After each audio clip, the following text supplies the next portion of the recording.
everybody, and welcome to the show that Boutros Ghali once called fucking amazing. It's PubChat. Yeah, welcome to the PubChat marathon. Yet another bloody night of PubChat. Look at that. What's going on? Well, they don't realize it, but we just keep putting the same episode up over and over again, and they think, well, like I'm over at a friend's house drinking right now. This ain't me. Yeah, we always end up doing the same jokes anyway, so might as well. Yeah. I only know 7, and 5 of them aren't funny. Yeah. Yeah, and the other 2 are George Carlin. So, so we're almost at New Year's. What's everybody? Have you got your shopping done? Everybody got their alcohol and stuff? Yeah, got all that stocked up. Got most of the food. I'll have to go out and get some more tomorrow. Yeah, but, oh joy. What family members are coming? Do you have to get poison food or good food? No, it's just the me, the missus, and the 2 boys. Oh, okay. Kyler and Samara still are, in where are they going to be? I don't know where they're going to be. They're not in Morocco. Where are they going? Somewhere else. Then they're only going to be ended up in Slovakia again. So, what knows?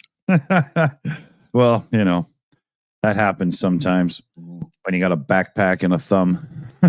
Yeah, wearing out that passport. That's what they're doing. Yeah. Well, take it out and give it a good workout. Hope to be young again, eh? Such a long time ago. I barely remember. Yeah, I just have these. I just have this like anxiety about going abroad now. I don't know if it's just old age or just. I have that for going shopping. So yeah. Well, me too. And I think maybe it's just starting to take over a little bit again. Yeah. But yeah, I have no desire for any sort of travel and stuff. I'll just, catch it on one of those pseudo documentaries. And I'd like to. I want to. Just so long as I get there and everybody speaks English and I can buy everything in English money. And all the English shops are there and everything's all English. Yeah. Basically the empire. Yeah. Well, that works if you go to like the top hotels and stuff. But, Oh yeah, I mean, there's plenty of places around the world where you can just it's just hot, but it's just like England. Yeah, exactly. Yeah, but that's to travel the world and just stay in like Americanized or Britishized or whatever places. Like, what a joke! Why even bother? It's not really traveling, is it? No, it's just changing the temperature. Yeah. Oh, yeah, we went to Morocco for a holiday. Oh, how was it? Well, it was the same as the hotel I stayed in when your father was in hospital. I mean, Yeah, we found a great English pub that served Guinness. Yeah. Stayed there the whole time. Exactly. and we went to go and see this, actually, they had a copy of, Big Ben and, the Houses of Parliament. And, it was brilliant. It was just like we never left home. Yeah. You'd be better off to just, enclose your patio and get one of those, little fireplaces for the corner and just stay home and drink. Just get a VR helmet and turn the temperature up in the room. Yeah. Yeah. Get yourself a decent telescope and a big screen TV and connect them up together, and you could take a tour of the stars instead of hanging out with people that are usually smelly when they're on their own and at home on a cruise ship or something, You're talking about foreigners again, aren't you?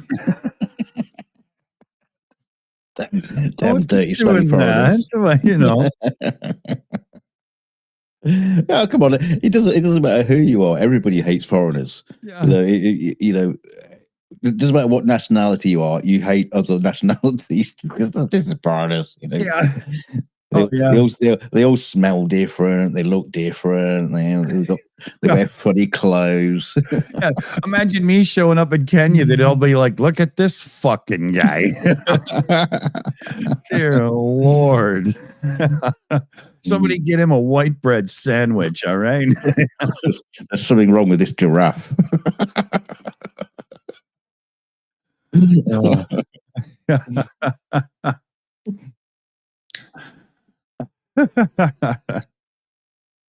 But that's okay. I can own it. Oh, shoot. I forgot to get rolling papers today. I wonder what it would cost to have a couple packets of rolling papers delivered to your door. Yeah. Get an Uber Yeah. delivery. Yeah. 3/4 of this place smokes pot, so I just go to one of the neighbors and grab some papers. I do so much for people around here. There's up the papers. And the contents. Yeah. But as soon as I show up at somebody's door, I'd be like, "Oh, glad you're here. This isn't working." Of course it isn't. Yeah. Yeah. Could you fix my boiler? No. I am not Dr. House Call. Yeah. Not a chance. Yeah. Just someone standing there with a negligee all hanging out. And Yeah. and that's just the blokes. Yeah. Yeah. I went out to a couple of the thrift stores and discount places and whatnot in my area today, because some of them get like cool vinyl and whatnot. It's handy to pop into these places. And I saw a Kiss record I'd never seen before, because it was some weird compilation of like 4 of their albums in this big fold out record sleeve that had spaces for 4 records. And I was like, oh, yeah, right. And they wanted $35 for it. So if you do the math, I mean, God, it cost me $40 to get a brand new, thicker 120 gram or whatever vinyl record at the new shop, right? So I said, here, let me see that. And the girl passes it over. And if you know anything about vinyl, it was one of those like K-Tel type records, and it was about as thin as a flexi disc that you would get in a magazine that you could play on a record. It was unbelievable. And it looked like children had used them as frisbees. They were just and I said to the girl, I said, really? I said, look at that. If anybody takes that home and plays it on like a decent turntable, it's just going to be crap, skip and whatnot. Why are you even trying to get real money for it? This should be $1 just so somebody can have the sleeve and put it on their wall because they're still in the Kiss Army, or whatever, Yeah. Couldn't believe it. Like, what are you trying to sell people junk for? Yeah. I remember going into one of these, charity shops, and there was like, they had like an acoustic guitar there, and they were asking like 30 quid or something for it. And it was like a no-name, Indian, Chinese brand or whatever. And it was all bent and warped down in shape. I said, you can't sell this. Yeah. This is firewood. Yeah, exactly. Right. Yeah. This is kindling that you have to earn by smashing it yourself. You just. I think they said, oh, well, we'll put it down to £1 then. Do you want it? I go, yeah, okay. And then goon them with it like El Kabong from the old cartoons. I can't remember what I did with it. I tried a few experimental stuff with it. They just ended up in a skip. Yeah. I'll straighten that. Oh, jeez.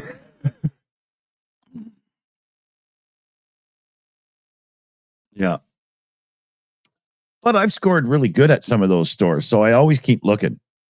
I have a really high-end Onkyo 7.1 yada yada receiver thingy. And I got it for like $15 or something. It was crazy. They thought it was just like some old 1980s, stereo left and right thing from the past. And whoever priced it had no clue at all. It was a great day. Oh yeah, I got it home, looked it up. It's worth like $900 some new, and it was like 4 years old. But what happened was it was too confusing for somebody, and then they went and spent like $900 on a Bose soundbar with a subwoofer thing, and went, "Oh, that's easier," and donated the gear. Right? Yeah. It was crazy. Well, I got a set of Polk audio speakers and acoustic sound design center and a whole mishmash, but it's awesome stuff. And I think I've got about maybe $100 into it total. Mm. Yeah, don't normally see classy stuff like that in our shops. It's usually like technology. It's like all computer stuff like that's like still in this box. Windows 95 compatible. Ooh, Yeah. ooh, great. Well, after the hurricane, LGR might need a second copy. But otherwise, I can't see anybody wanting it. Nah, there's always some crap. Mm. Yeah, we get some good stuff around here. It's crazy. When I got these studio monitor, the Scenics brand that I got, they were like brand new in the box, unused for $15 or something, and they sold for I think $400 or something for the brief period the company exists before they, vanished. Somebody with a pipe dream. See, the people that run the charity shops round our way, I know this for a fact because Kelly volunteered for one for a while. They generally check out what they've got, and if it's if it's worth anything, they won't put it out on the shelves. Yeah, they're stacking it. No, they'll send it up to some kind of depot where they'll put a decent price on it and put it on eBay or something like that. Yeah, for some reason. Doesn't end up in the stores.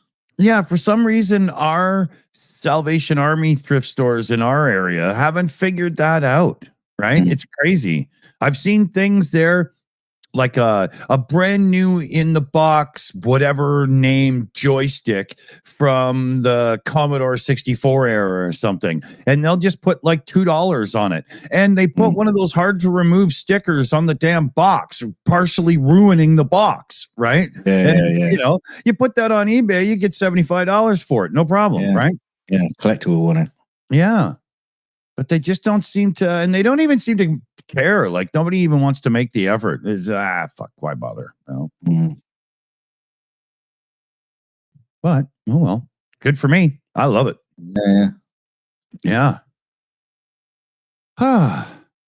So anybody out there doing anything tonight, or is it just kind of chilling and doing nothing, still recovering from Christmas and getting ready for tomorrow? Yeah, everyone's just gearing up for tomorrow. They're getting the party clothes out and getting them all cleaned and ironed and getting them ready for the night out on the town. Yeah. Or just sitting in front of the telly. Yeah. Me, myself, I thought Felix was going to be home, but he came down with a cough and a sniffle and whatnot over with grandma, and she's got it too. So they're just going to spend a few days together resting and healing up over there. And oh, wow. Yeah. So my little, I know Heather's waiting to see, get a video of him unboxing some gifts she sent up, but he's not even home yet. No, don't know him coming back, bringing all his diseases and shit. Yeah, come home and kill me for New Year's. Yeah. Thank you. Yeah. So yeah, I probably let me just look at the calendar. I don't even know what's going on here. I bet I won't see him until like March. Yeah.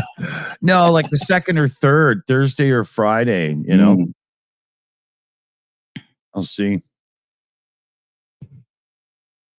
But yeah. And that kind of sucks because I'm still waiting for him to get home so we can have our Christmas present stuff, right? What about you? Did you buy food and stuff? Or have you had that already? Like we Christmas did that dinner before he took off. Yeah, that's right. Otherwise, it'd be sitting there like rotting. Oh yeah. No, but when he comes home, I'll get like a chicken and we'll roast it up and still have a big meal or something. You know? There's still turkey at the store, so maybe I'll just grab another one and we'll do it again. Why not? Well, he loves it, so no.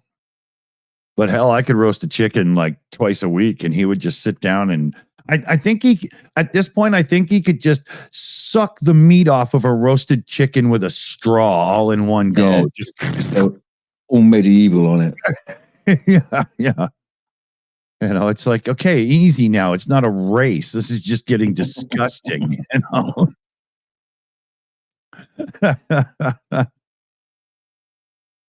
I remember some old cartoon. It was like Robin Hood in space or something from like the Oh wow. 70s. Yeah. Yeah, and they had Friar Tuck in the intro, and he would just like grab a turkey leg, take a bite, and throw it over his shoulder, and grab a ham and take a bite and throw it over his shoulder. And Felix would do that, except he'd not clean and then just throw the Mm, bones. What the hell was yeah. that called? Don't Rocket know. Robin Hood or something? I don't fucking know. I can't Never remember. heard of that. I don't think I'm hallucinating. It Think is. I'm It's funny when you see like movies and like especially like fantasy things, and they go into the tavern and just like people just eating like just a whole chicken, just like yeah. picking it up and just shoving it in their mouth. It's like, Yeah, yeah, sure, it wasn't like that. I'm sure there yeah. wasn't very much meat going around. Oh, and what was it just overspiced rotten, Mm. and I bet. You don't call something mutton because you're impressed by it. It's just Yeah, probably just use that for any kind of meat that was indistinguishable from any other kind of meat. So what is it? Don't know. Mutton. exactly. It's don't could fucking could ask be what the goat. animal was. Yeah. Could be sheep. It could be anything. We don't know. Yeah. Mm. Um yeah, I'm still trying to remember the name of that ridiculous Robin Hood cartoon. I don't Did you know that there was a cartoon where the cast from Gilligan's Island were like on a spaceship? Yes, think I am aware of it. I don't think I've seen it. Neither have I. I've only heard that it actually exists. I couldn't believe it. Andrew Petrie says, "Yeah, Rocket Robin Hood." Okay, so that's what I thought. Because it makes sense for somebody to run around with a bow and arrow in space. Yeah, I Guess thought it'll I was still right. work. Yeah, Rocket Yeah, Robin Hood. All right. and it still works with the laws of physics. Yeah, so Yeah. Yeah. Well, that's true. And an arrow is probably less damaging to the interior of a hull of a spaceship than like a bullet, right? It's just silly. and imagine if you're just floating around in space and you fired off an arrow. Basically, Newton's second law of motion is going to kick in, and you'll just fly off in the opposite direction.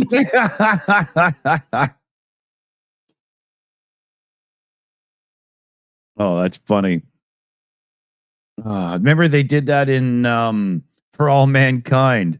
The blonde, she was teasing the Marines up on the moon. Guy shot the gun, and he's like, "Well, that's going to obtain orbit." And she says to him, "You better just take a step to the left." And he was all paranoid, and she's laughing at him. That was a funny moment. That show was funny. Dare I say it? I remember an episode of Doctor Who when he had it like a cricket ball in his pocket, and they were like floating around in space. He throws his cricket ball. Where did he throw it at? I think he threw it at the TARDIS. So he threw the cricket ball. Then he goes backwards through space, and the cricket ball comes back again. And he catches it, and he takes that momentum as well. And it's like, it's kind of Yeah. using proper science and maths there. The fact that he was floating around in space in a vacuum was neither here nor there. Yeah, that's true, right? Never mind breathing, but yeah. Yeah, we'll stick to some kind of science, just a little bit, just a teeny little bit. Yeah. PJC, that it does not mean I'm a Doctor Who fan. It just means that I watched it when I was a kid. Oh, come on. You've been outed. That's it. I'd rather be outed as a gay person than a Doctor Who fan. Less to explain to your family. Kids, Mrs., I've got something to tell you. Yeah, Mom, I'm gay. I'm gay. Yeah, I'm gay. shut up. Oh, You're I can't hear EastEnders. Damn it. Shut up, kid. Thank God, we thought you were going to say you're a Doctor Who fan. Yeah. Because then we kick your ass. Oh, that's funny. Oh, Yeah. Yeah, You you know don't what? get you don't get Doctor Who Pride Month, do you? No, I think they only get a day. Funny factoid here. 1 second, though. Oh, keep us waiting. Funny factoid. The entire cast of Gilligan's Island, except for one person, got completely screwed out of long-term royalties from the syndication. They only got payments on royalties for the first 5 syndicated broadcasts. And after that, the cast got nothing except one cast member. Who do you think it was? Right now, Bob Denver had already had a successful TV show before Gilligan's Island, right? And the skipper was quite a well-known actor and so on. It's not an easy choice, really, if you think about it. But I do know the answer. I don't know really know the cast that well. The chick who plays Marianne, the little cute farm girl, right? She was married to a Hollywood agent at the time, and he looked over her contract and said, "No way, you got to get that changed," and she did. Yeah. So she gets pocket change every time Gilligan's Island gets on air, but nobody else does. Funny because there was a similar thing happened with the Carry On team. You know that series of movies, the Carry On movies, let of bollocks crap, but people seem to like them. But yeah, most of the cast in that got paid next to nothing to make the movies, and there was no residuals to be had either after all. And the guy who produced the films, he made an absolute fortune, off them, and everyone was really really pissy with him in the future. So, all these stars in your films, they always died penniless and stuff like that, and he didn't give them any money whatsoever. And he was kind of thinking, well, it's their fucking fault for not checking out their contract. They jumped at the chance for work when it came in. I'll take the work. They weren't considering the future.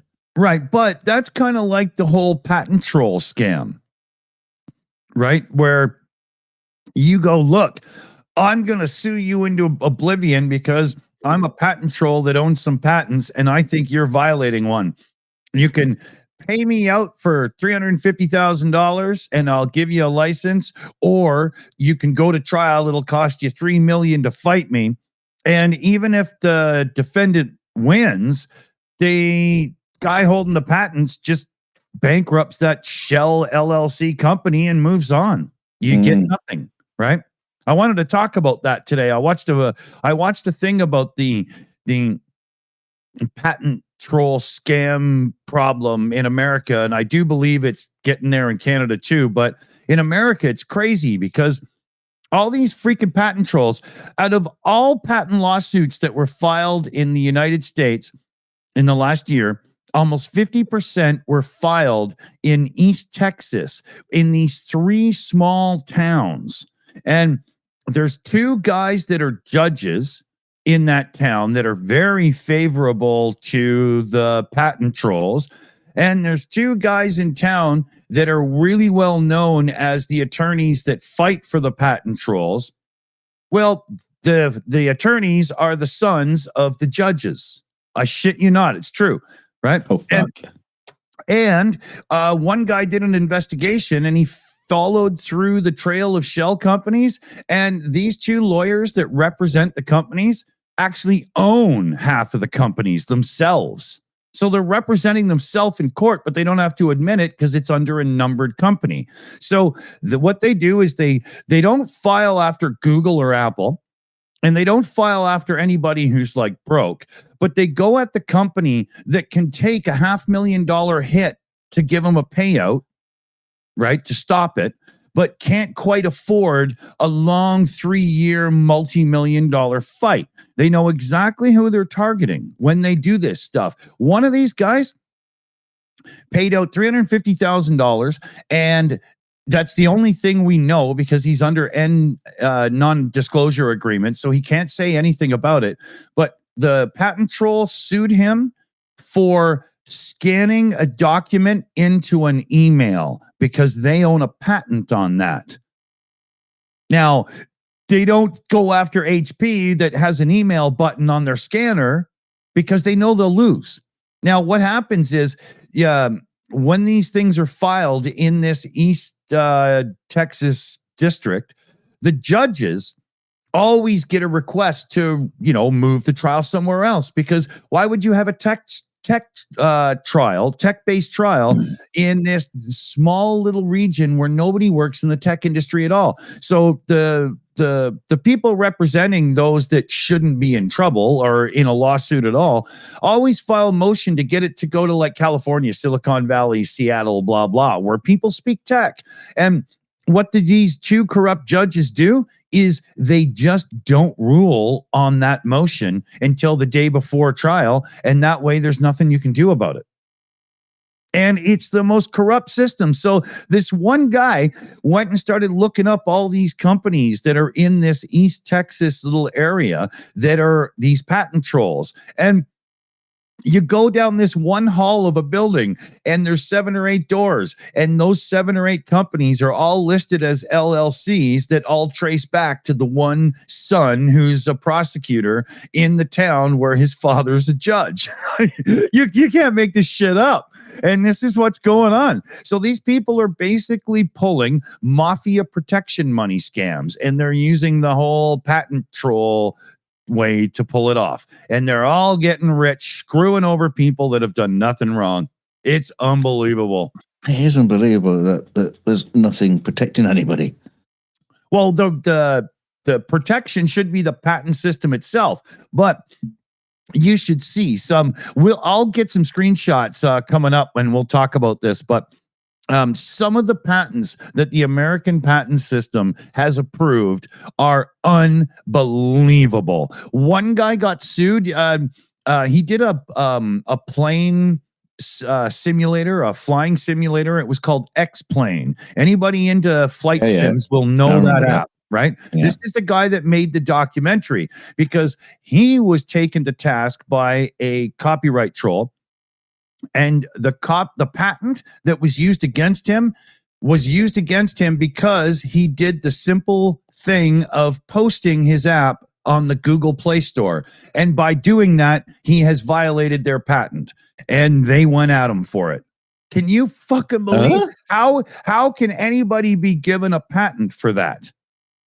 Right? There was another person that got a patent for doing that's just so dumb. I don't even understand the words that are coming out of your mouth. It's even worse. I saw one of the patent applications, and this was an approved one, and it was a synopsis of a news story that contained, and it had 3 bullet points, the kind of thing that you would do if you were just going to give a 1-paragraph summation of a news story, and they put that into a patent and got approved. And they went out a bunch of websites that were aggregating content. What did they patent? What, bullet points? Yeah, exactly. Yeah, what did they patent? The concept of surmising the news to pass it on to others, and somehow. But there's so many of these brutally bad patents in the office, and they've all been approved. I don't know what's going on in the patent office, but it like.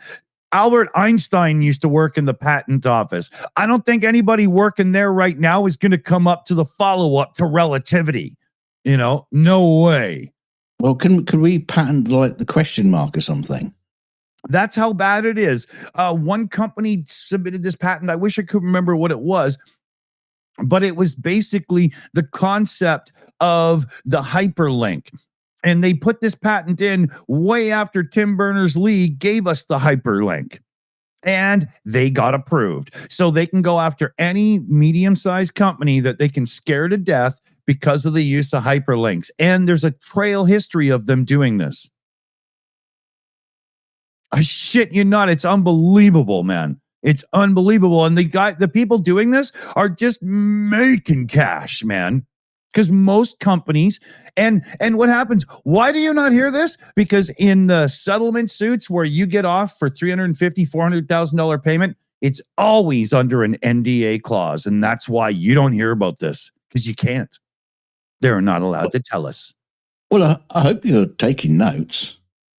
I'm going to look into this more now that I've seen this video from that guy that did X-Plane, because holy, did that blow me away, man. Yeah. You know, wow. Let's do it. Let's get rich. Yeah, we're going to be patent trolls. I'm gonna patent opening a can of beer. Yeah. We could patent trolling. Just imagine if I could patent opening a can of beer, Andrew Petrie would owe me so much money. No, you got to patent the concept of opening a beer. Yeah, just the thought process involved. Yeah. Oh, it's crazy though. So yeah, like I say, we are going to check into this more, but I don't want to keep ranting on about it now. It's just unbelievable.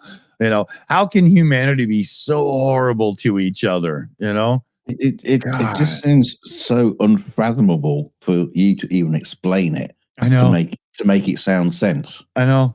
You know what I mean? It's that harder concept to grasp. It's I was watching it and I just was blown away, right? And as I was watching it, I wasn't just being sucked in by one person's presentation. I was looking, and there's other people that have tried to expose this. It's just really hard to get any traction because, you know, NDAs. The people that have truly been taken to task can't say anything. Bonkers. Yeah, man. Yep. Screwed up shit, that's for sure. So yeah, what else is going on in the world? I haven't looked. Yeah. I haven't bothered with much news lately, you know. Yeah, nice to take a rest from it, to be honest with you. Yeah. I've been doing a little bit of housework and stuff and trying to make it so that, you know, when I go to bed on New Year's Eve drunk, I don't wake up in the morning going, oh my God, you know, like I've been getting some work done. Yeah, I've been doing not that. No. I think I've invented. I'm going to have to patent the concept of doing sod all, and I've already done that. I'd have to sue myself. Damn it, that doesn't work. I'm going to patent being an idiot, and then I'm going to take every flat earther to court. Are you kidding? A flat earther couldn't help but prove themselves an idiot. I'll win every case. It's just be that easy. I hate to say it's not just the flat earthers you have to take the court. It's some of the globies as well. The whole bunch of them. Stop having this stupid fucking argument. Slap. Yeah, I need dogs that get bored of chasing their tails quicker than you lot. Yeah. That's funny. Unfortunately, very true as well. Yeah. So let's see here. Let's go with a little advice for tomorrow. So if you're planning, like I am, to hang out on the internet, kind of like this, because we will be anyway, and you're thinking, you know, have a few drinks and whatnot, you got to make sure you have the right eats, the right foods before you get into that, yeah, here we go thing, so that you're all good to go. What kind of I'm drinking tonight foods do you all like before, you know, a prep meal or whatever? Does this even make sense? It does to me. Yeah, you're talking about the preparations, preparing the stomach. Yeah. For the onslaught. Yeah. I say it has to have, number one, you have to have bacon and eggs in the morning. Kebab halfway through. That's good. I was going to say falafel, but yeah, you know. Oh, that sounds too healthy. You know, or what's the gyro? Yeah, maybe a gyro, you know, or what are they called? Something hot and greasy dribbling down your chin. Yeah, exactly. The kind of thing that stains a shirt and makes you go change, right? You know, change. Oh, that's right. Yeah. See, I'm on camera. Yeah. Yeah. Why change? Yeah. you only get the next one dirty as well. So yeah. I find wait till you can actually fry an egg on your t-shirt, and that, you know, then it's time to change. Yeah. Oh yeah, there you go. Right. Mm. Or when you already have enough mustard, so you can like just rub the burger patty on your chest, right? And then Just I've got a scratch and lick T-shirt. yeah, Yeah. yeah. Don't worry, I brought my own condiments.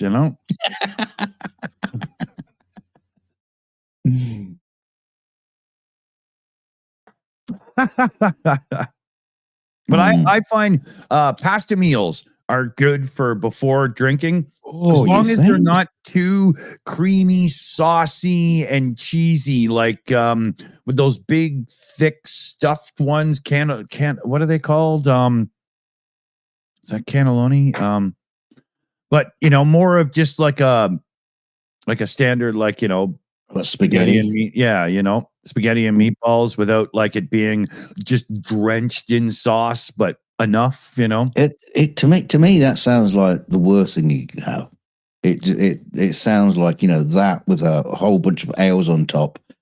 It's gonna upchuck very easily. I mean, it will come out very easily, just in Well, strands. I wouldn't have a huge plate of spaghetti and instantly start drinking, but I'd have a spaghetti lunch, nothing too heavy, and then get on with drinking, Mm. right? Or maybe like pasta salad, right? A salad? I like pasta salad and A salad? uh, potato salad. I In always, the winter? yeah. I like a good potato salad with like lots of egg and all kinds of Potato. goodies in there. Yeah. Yeah.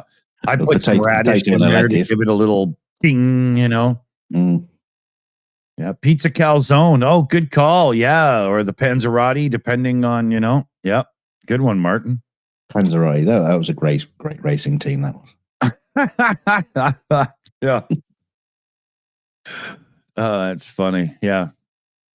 Probably from I can't think what would be like a good like pie and mash, sausage and mash. a beef dip So- would be good. Somebody just soak it up.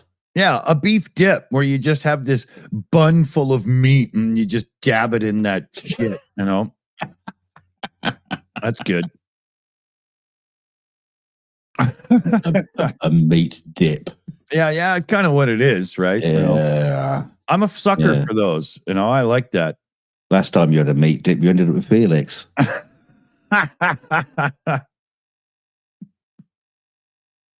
Yeah, that's the one you pay for. And you've been drinking ever since. Yeah. Yeah. I wonder, like, being New Year's, is there any like blockbustery movies that come out this time of year? Or, I don't really know how movie studios do their shit anymore. I kind of just, I don't think the movie studios know what they're doing anymore. I don't know. Is there anything coming out? I don't know. because I think they used to do like, Christmas, New Year release type movies. And nowadays with streaming, unless it's Hallmark, is there a Christmas channel, Yeah, it's all a bit confusing now. I'm sure Yeah. there was like a big Christmas release at the cinema, but don't ask me what it is. Yeah. But Oh, like you say, it'll get spread across streaming services now. So yeah, I know one that's the Christmas release. A few people that have access to our Plex server have asked for Moana 2. So that must have just come out. oh, my missus. Oh, yeah, I know one that's supposed to have come out was The Quiet Place Day One. That's been advertised everywhere, and Mrs. has gone to like Amazon and Netflix and go, it's not there. Actually, I think it's on Amazon, but you have to pay to watch it. So it's released onto Amazon, but you can't see it for free. Thank you very much, Amazon. Yeah. A Quiet Place Day One. Yeah. You want me to put it in? Yeah. All right. Let's see. Dolby You Digital. won't watch it. I don't know what it is. It's spooky alien horror.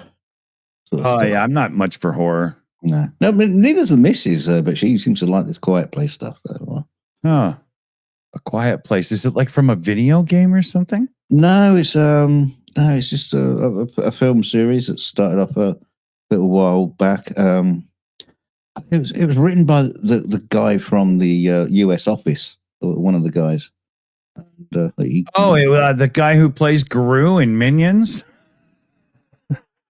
No, that's Steve Carell. No, the one of the young lad. I don't know the characters. Oh, okay. Oh, not from the American one. Somebody will know. Wait a minute. Is his name Steve Carell? Steve Carell. Yeah, Oh. it grew. Yeah. Okay. Interesting. Why? I thought it was Carol. I've never really looked it up. And I always figured Felix was just pronouncing it wrong. And I just didn't bother to correct him. So I'm glad I didn't, because he would have looked at me like I was stupid. But you thought his name was Carol Carell?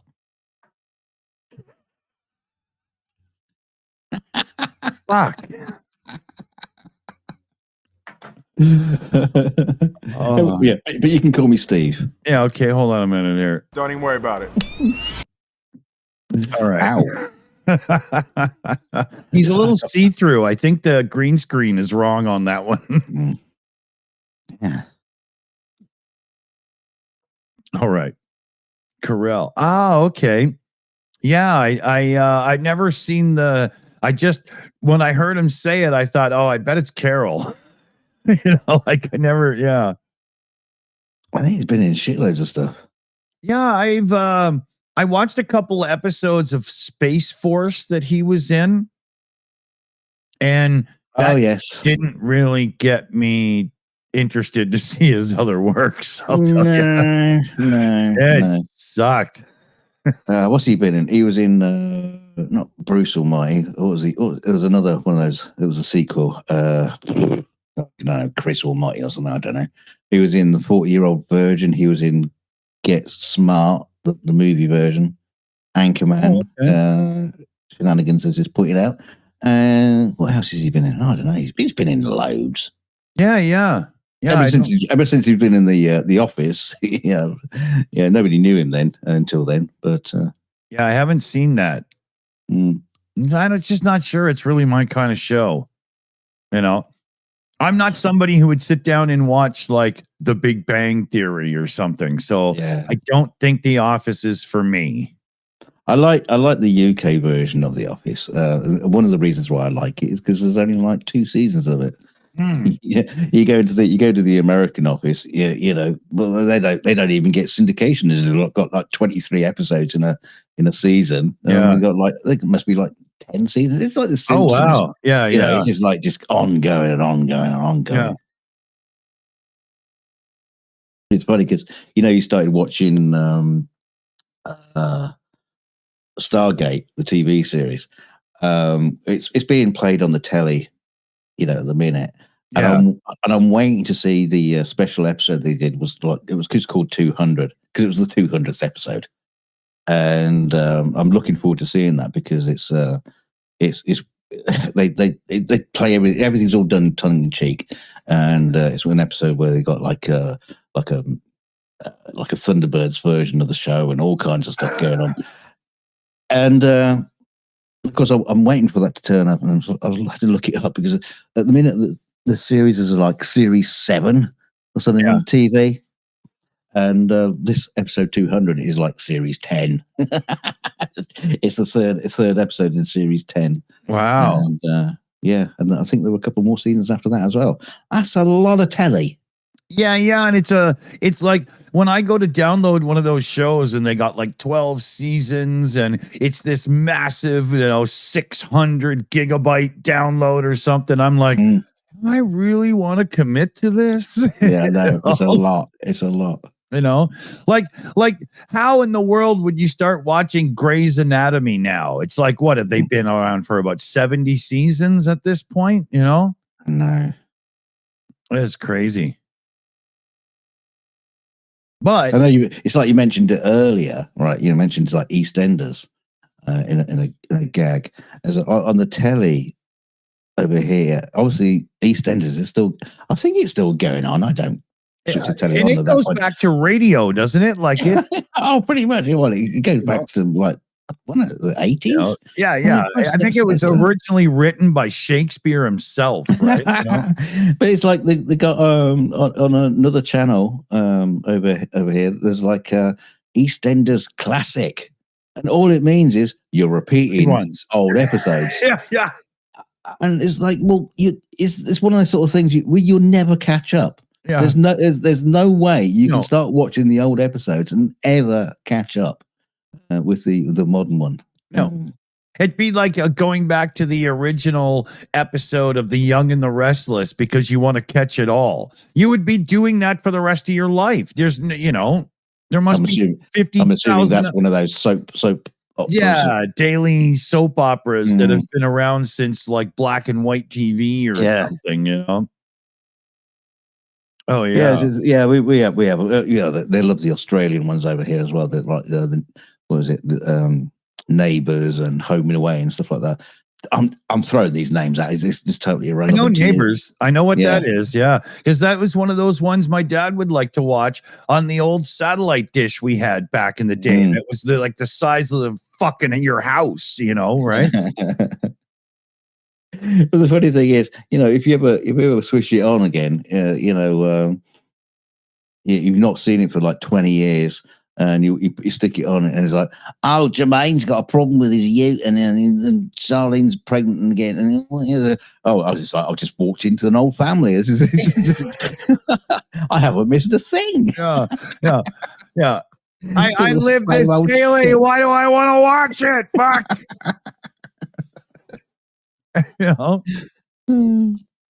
Oh yeah. Yeah, Paul Gilbert. Yeah, try collecting the DSD 256s. Oh, yeah, totally.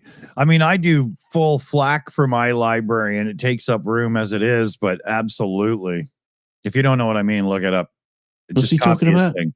DS 266s? Yeah, it's when R2D2 comes into the room and sings it for you personally. Okay.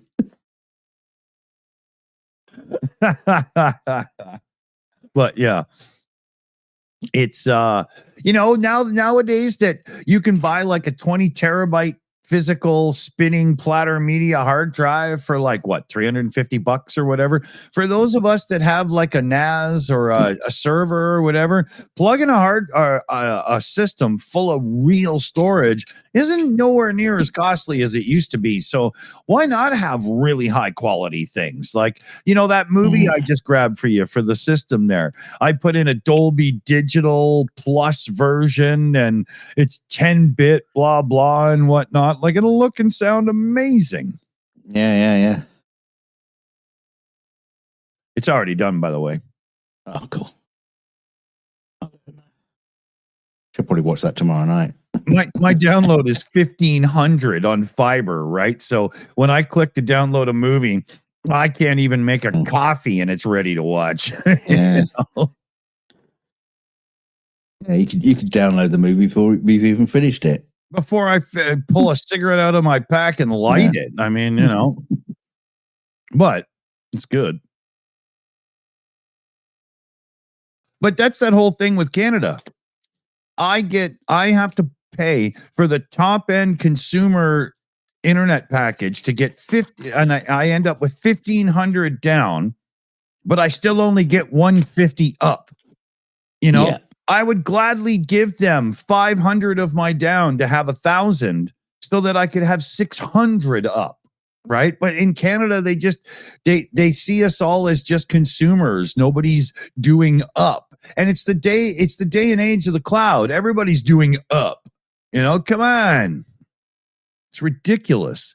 Yeah, but isn't that the same everywhere? So you always get more download than upload. A lot of places in Europe, not so much anymore. And it makes sense now because we're not using H.264 old school video codecs where a movie at decent quality is like 7 or 8 gigs. Nowadays, with these new codecs everybody's using, you can have a fantastic version of a movie inside of 3.5 gigs or something, right? Yeah, but we're not all uploading them. We're all downloading them there. Yeah. But when the movie has super high quality with nowhere near as much data, download speed over upload isn't quite so important, right? But to have it so that you always have your pictures uploading to the cloud and all this whenever you're doing all your lifestyle, you need some decent pipes up these days, you know? There's nothing I can do to get faster upload where I live. Hey, Right. talking of decent pipes, I had an amazing interaction with Apple support today. Oh, what happened? Yeah, absolutely phenomenal. It was just a stupid thing. I was just trying to log into my Apple account to put, update my credit card and stuff like that, and it just wouldn't let me in. I just couldn't get in. It just said, "Oh, there was a problem." Oh, thanks for that. Yeah. It just doesn't work, I guess. All right. Now what? And obviously, I did a Google search and stuff like that. And, there was just a phone number on the bottom, So I rang it up, after a couple of minutes, I got through. Yeah. Hello, I am Siri. May I help you today? Yeah, it wasn't far off like that. It was could you explain the problem? Could you explain the problem? Yeah. There are 3 coffee shops in your area. Yeah, no, but it was like it's okay. So I said, well, I can't log into my my Apple account. And he said, well, would you like me to send you a link to see if you can solve this problem? I said, no. I've already Googled it and had a look. I don't want another fucking link. So it went, okay, I'll put you through to a technician. Oh, okay. And I just sat there for like 30 seconds and I was through to a human being. And they said, well, what's your problem? And I said, I can't sign into my Apple account. I don't know why. I explain it. It just says there's been a problem, and I don't know where to go from there. Yeah. So it doesn't tell me what the problem is. Yeah. And so he says, yeah, I'm okay. Yeah. Do you mind if I screen share? I said, yeah, no problem. So in a moment, he was saying, oh, what machine are you on? I said, oh, my MacBook Pro, and he goes, oh yeah, you've had quite a few, haven't you? Because he can see all my devices. Yeah, okay, yeah. And of course, I'm a Mac.comer as well, so I'm like, OG. You've got the oldest Apple address a person can possibly have, and a purchase history that looks like it's from Buckingham Palace, right? Exactly. So he was very, very helpful.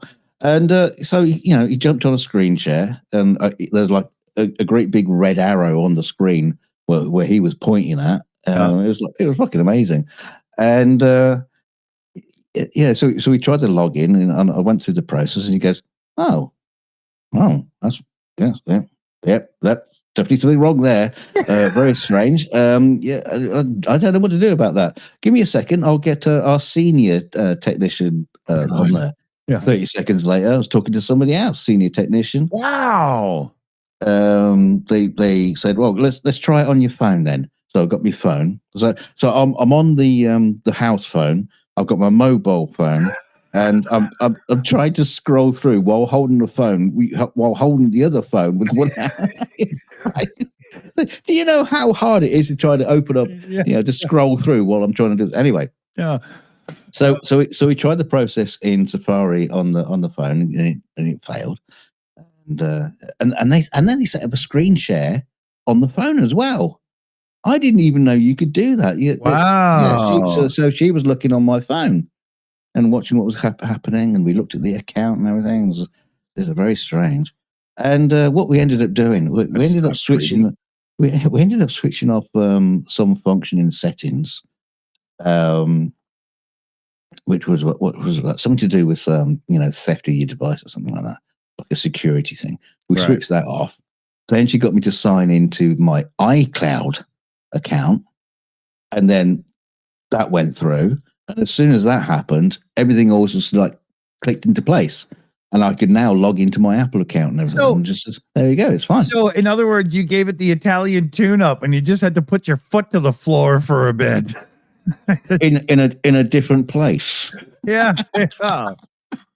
Yeah, but it's really odd because they go, oh yeah, I think we just found a solution now to a problem. It's just like, so that's now gone into their records about how to fix an issue. And did they give you a discount on earbuds or something for it? No, of course not. No, they probably sent you a bill for the call. They did give me a big sloppy kiss, though. Oh yeah. Is there anything else you can help me with? Today? Well, yeah, erectile dysfunction. You do anything about Bernard that? is known for curing that as well. So But well impressed. Impressed. Yeah, to actually get to speak to a person so quickly, and then up to the next level. No matter how much, like, I prefer Apple systems to Windows. I'm not starting this who's better because they both have their thing. I've used Windows many times, right? Mm-hmm. But I do prefer a Mac system. There is somewhat of a premium price on the systems, at least perceived from the outside. But being an Apple owner, they are a very good company to deal with for a lot of the time. And even though they'll rip you off blind on the RAM upgrades and the storage upgrades on the new Macs and stuff, they'll still sell you a Mac Mini with 16 gigs of RAM, blah, blah, and whatnot that seriously kicks ass for $599 and give you this kind of backup call warranty for it, right? Yeah. I mean, there are those issues you can take. You can take your Mac into the local Apple store, which not a lot of people. I don't have a local one. Exactly. But obviously in London, there's a lot of, and you can obviously take it to the Genius Bar. You set up an appointment. You wait because there's loads of fucking morons who can't get their computer to do something. And and you just end up talking to a moron who just wants to sell you a new computer. Yeah. So I don't think it always works with Apple as far as tech help, but in this particular case, I was very impressed. Oh yeah, and their whole thing with these new Apple Silicon chips, which are awesome, but you can't just slam in a graphics card. You're stuck with what you buy and stuff. The stuck with what you buy part enables it to be really fast and good and nice, but See, they've dropped the ball bad for pro customers, as far as I'm concerned. Here's the funny comment in the chat, from Alan Watkins. It says, "Screw Apple, they suck." Yeah. You can't just like drop that ball. There has to be a reason for it. Yeah, but hold on, I can retort to that, because Microsoft is the company that loves you and has never done anything to harm you in any way, and always puts out supremely like amazing code that never has any faults or holes in it at all. I'll give you that. Come on, they all suck, man. They all just suck in different ways. Yeah. Did you see that's the thing. PJ CNET alerted me to Gamers Nexus Steve. He just did a review of an Asus computer that was put together so poorly and so badly that they had to underclock the chip by like 1.4 gigahertz, making it like as fast as a computer from 4 years ago or some shit. It was unbelievable. And it wasn't cheap either, was it? No, it's $2,500 system, and it was worth like in performance wise, it was worth about $1,200. It was unbelievable. It was half the price of the graphics card they had to put in it. Yeah. And that's the thing, in this day and age, we're being butt fucked left, right, and center by everybody, man. They all suck now, right? They do, and remember yesterday on the show, I thought I enabled some stupid Apple feature that I couldn't turn off or something. Remember that? Yeah. I was cursing Apple and Tim Cook right then, motherfucker. You know what? I should have mentioned that to the tech support people. Apple today. Yeah. They'd have loved that story. Oh yeah. I should have just said, look, here's a link to the Shills show yesterday. Go watch it. Yeah. Where Dick is about to get onto Apple support and start screaming down the phone at you. Oh yeah. Why is my computer fucked? Yeah, yeah, yeah, I put a box on top of the trackpad. yeah. And like with Apple, one of the greatest things about Apple computers is the ProRes video codec and how unbelievably well optimized it is for systems. Like if I edit video in ProRes on my Mac Studio with the Ultra chip and whatnot, it's a freaking beast, man. But nothing in the world wants ProRes except Apple devices. So why don't you play with the community, Apple? Like, holy shit, why can't I stick ProRes into OBS and stuff it up fucking YouTube's butt and whatnot? Yeah, Yeah, I send you ProRes stuff, and it goes into OBS. Oh, yeah. Are you sure? Yeah. I've sent you ProRes That's stuff. probably one of those Alpha things. Channels. Like tonight, you guys might notice we're at 60 frames per second finally. And it's because I finally realized one of the newest OBS updates have given us proper encoders on Apple finally. So, yeah, I was stuck at H.264 for a bit. I know a lot of tech. I'll drop it. But yeah.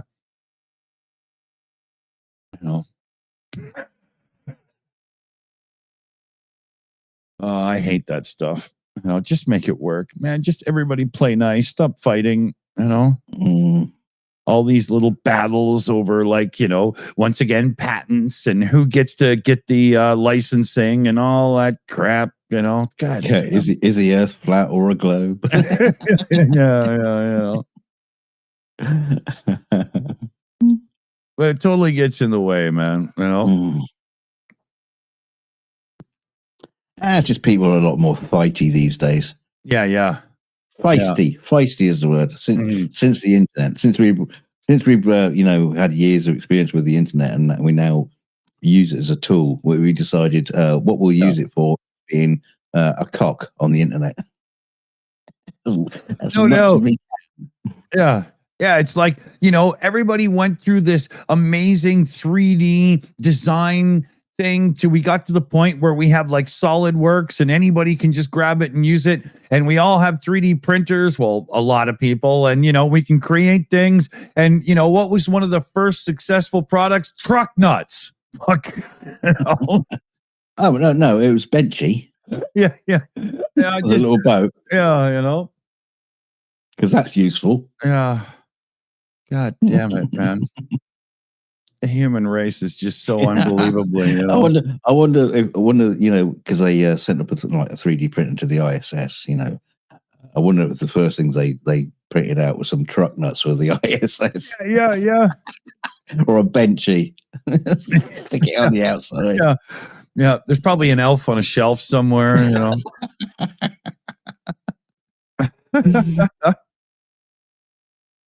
I had a 3D printer like, I don't know, fucking 10 years ago when they first started getting popular, but they were still finicky.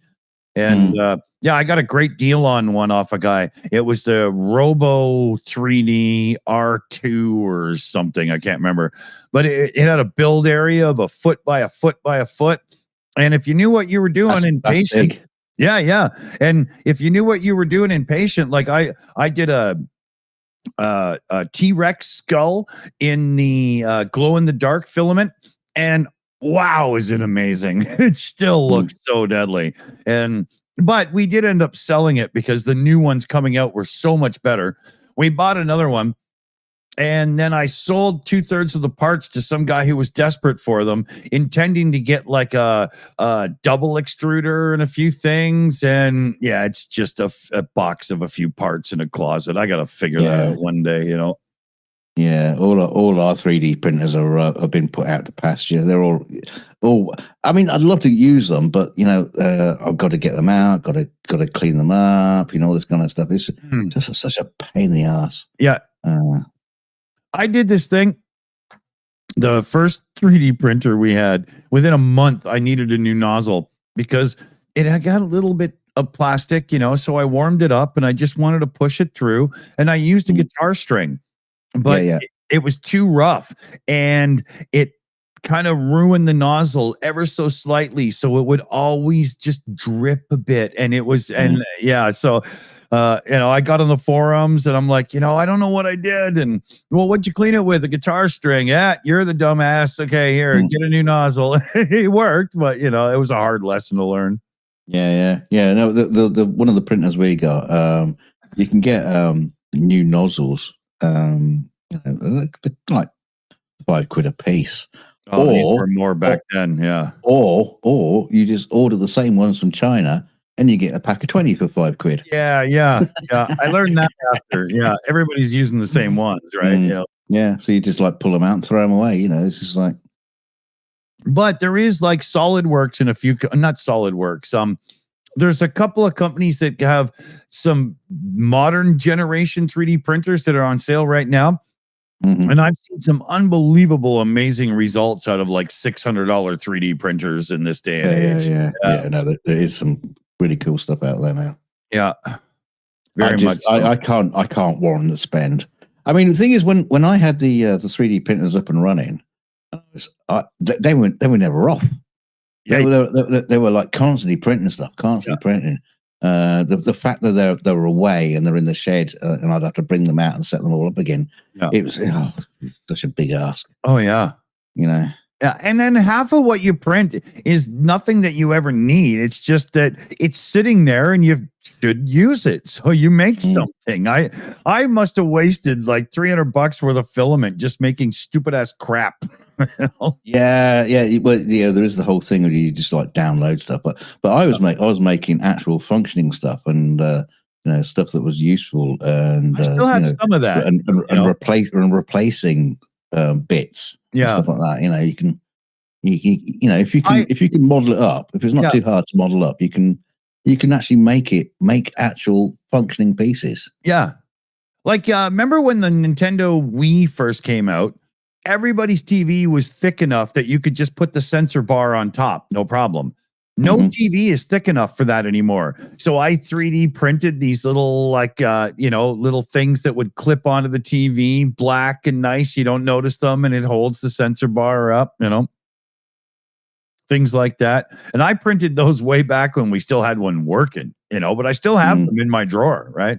My son loves the Nintendo Wii. We still do quite a bit with it. We I don't if you've got a child that's on like any kind of autism spectrum or anything, and they really miss the Nintendo Wii services or Wii U services, like the Everybody Votes channel and the little me's and all that stuff.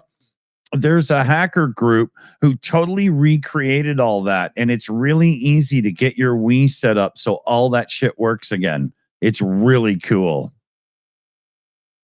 Yeah, the Wii was quite an interesting little device. The kids used to have a lot of fun with it. Obviously, as they grew up, it got put to one side, and then it was all like Xbox and PlayStation and shit like that.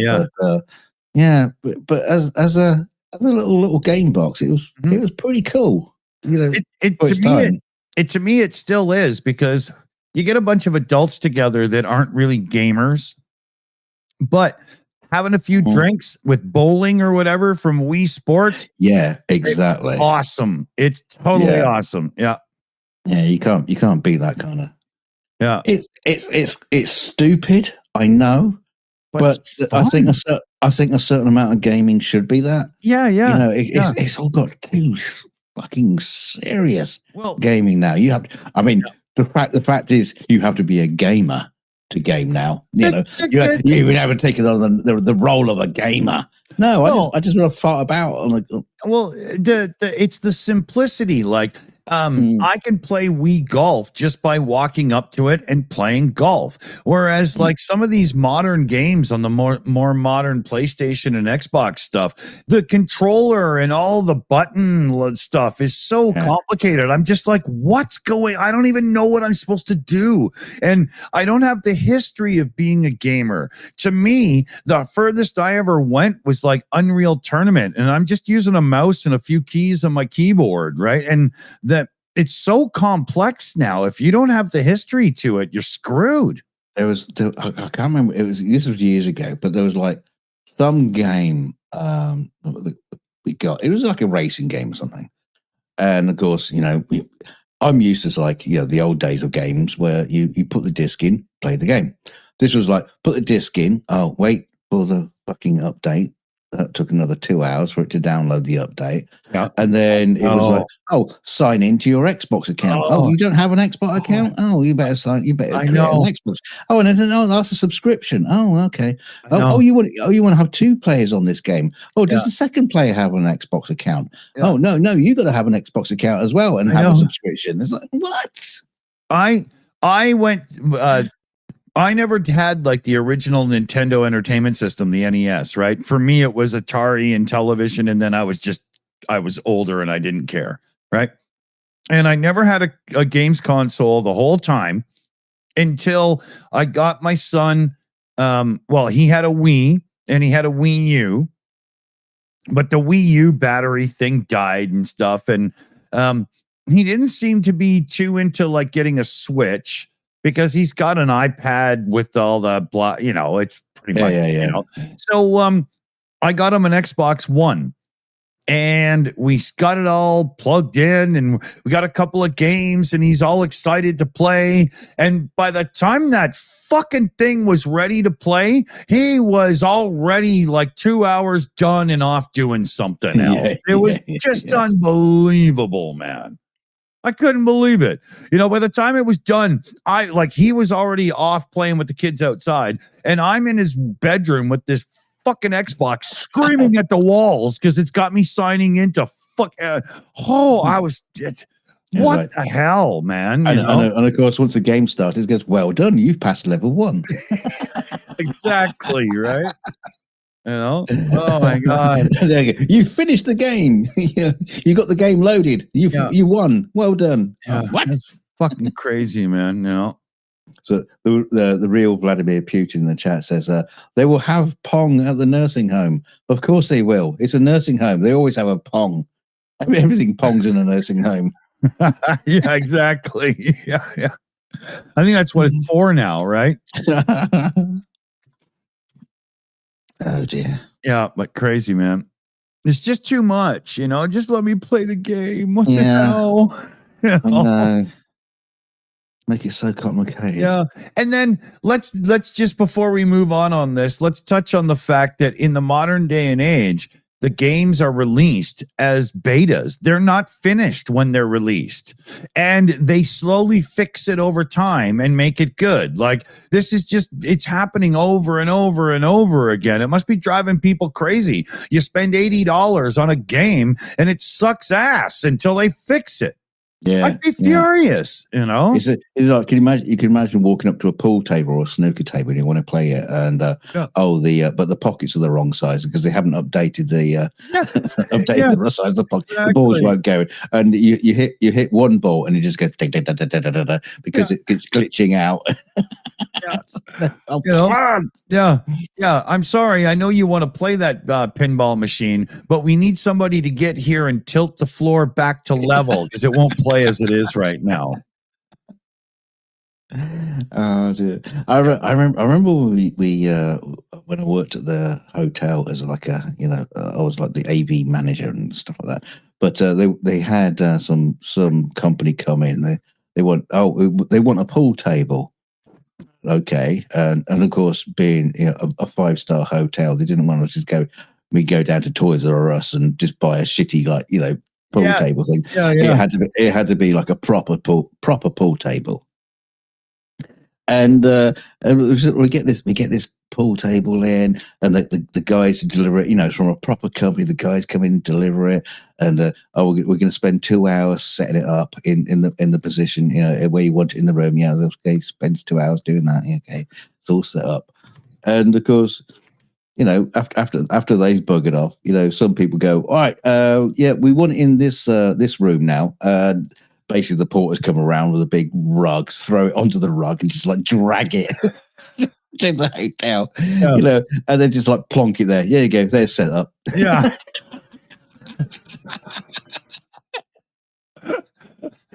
Sounds like a roadie from Spinal Tap. I swear to God, if the people who put things into hotels, like really expensive stuff, saw what happens to that's they just like cry. Oh, yeah. I've seen grand pianos being dragged from one room to another. Yeah. Just like plonked. Yeah. Well, yeah. Speaking of hotels like that, I saw a thing recently where some YouTuber went to one of the highest end hotels, one of the two highest end hotels in one famous tourist location. I can't remember what the first one was, but the second was Niagara Falls. And all the fucking furniture was like 20 years old and worn out. And it was the kind of thing that looks good in a photo from like 10 feet away. But when you're actually there and look at it, it was like being in, the old honeymoon sex suite from some place that still had leopard print 70s blankets on it and shit, right?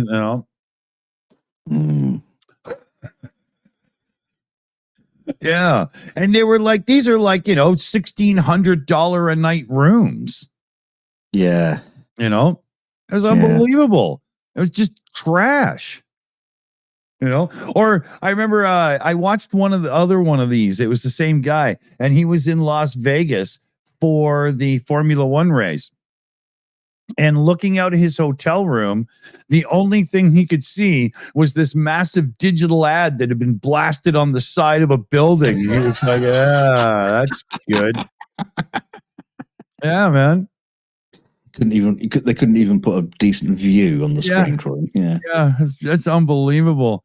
A couple of shout outs here, and turns out from the same person. So first off, we've got UTV and the Ham in the chat there gifting out Shills membership. So we love gifted memberships around here. Thanks, UTV and Ham. But then we come over to direct donation shout from, who do you think? Eric Idle. No. Sean Bean. Oh, you're close. Is it UKTV and Ham? Yes, it is. Support last donation of the year. Slava Ukraine. Best wishes to all. Woohoo! Not UTV and Ham? What? Did I screw up? I thought that was. Well, I did say UK TV and Ham. Oh, yeah. But there's a direct donation from a name, and I'm pretty sure it's UTV and Ham, but there's no YouTube name in it, right? So I think I got it right, though. Did I get it right? Did I? I don't know. Hey, Demetrius Siganovas in the chat. I was watching some Red Bull soapbox racing, and am I correct in saying Kaunas? Is that right? Did I finally get it right? Or do I just sound like a Brit trying to pronounce your town? Oh, I was a town you're pronouncing. Yeah. Because the commentator, there was Red Bull racing, soapbox racing in Kaunas, Lithuania, and that's what they kept saying, like cow NAS, as in network address storage, Kaunas. Right? I love how your mind works to remember stuff. It's like connecting the dots all over the place. Yeah. That was a little trip inside the shit show that's my brain. Now, Annette is saying it says it's supposed to sound like saunas, so it'd be corners. Corners? Will that be? Have they right? Sound like corners? He lives in the corner. Well, and the reason I'm not sure is I remember growing up watching Formula One auto racing, and you'd watch some of the older coverage from like the mid 70s and stuff. And the British commentators would say, oh, yeah, so, we're coming up to the race in Monaco. And for the longest time, I thought Monaco was Monaco. Monaco? That's what they used to say. You Brits back in the 60s and into the early 70s. Not all of us. Yeah, okay, well, the commentators. Yeah. Monaco. And the drivers would say it too. It was hilarious. Yeah, but I bet they said Scalextrics.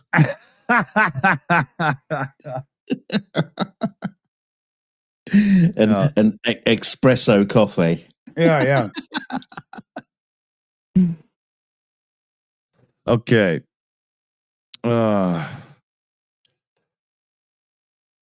Okay.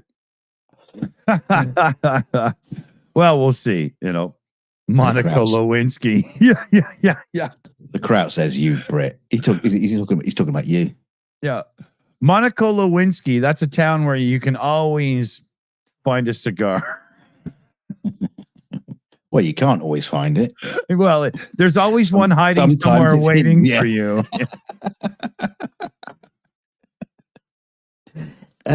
Monica, it looks like you're squeezing out a poo from your front bottom. Yeah. It's a cigar dispenser. Yeah.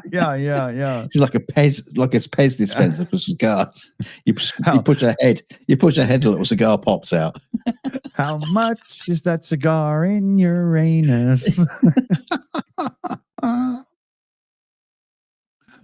Oh God.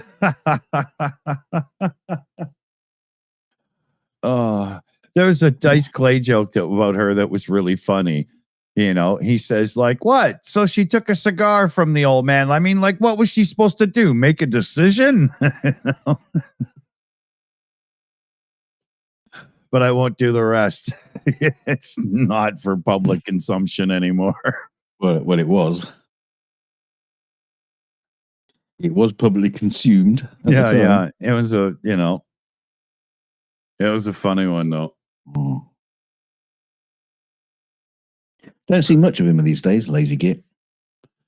I think he tried to having a comeback TV show that didn't work out very well.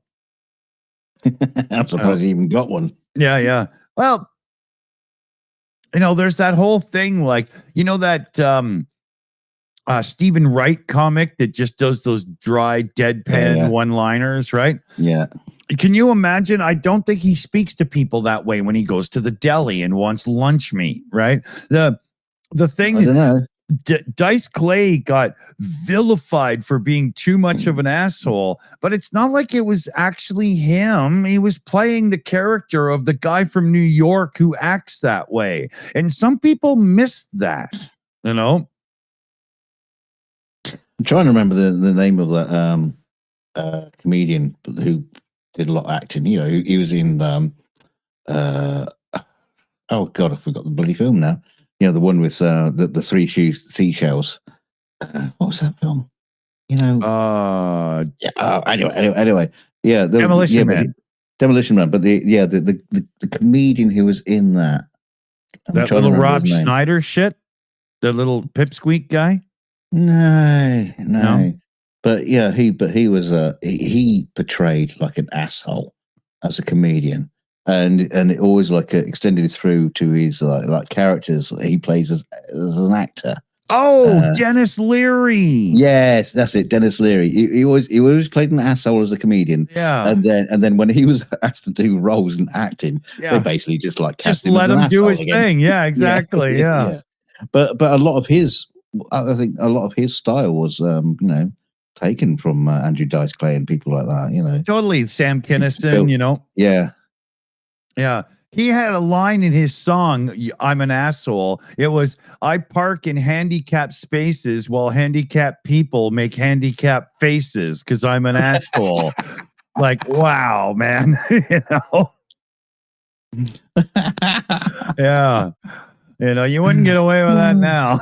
Yeah. It is a funny tune, though. Because I'm an asshole. That's funny. It is funny the whole concept of you wouldn't get away with that now, and sometimes you sucks. Think, I know why. I know.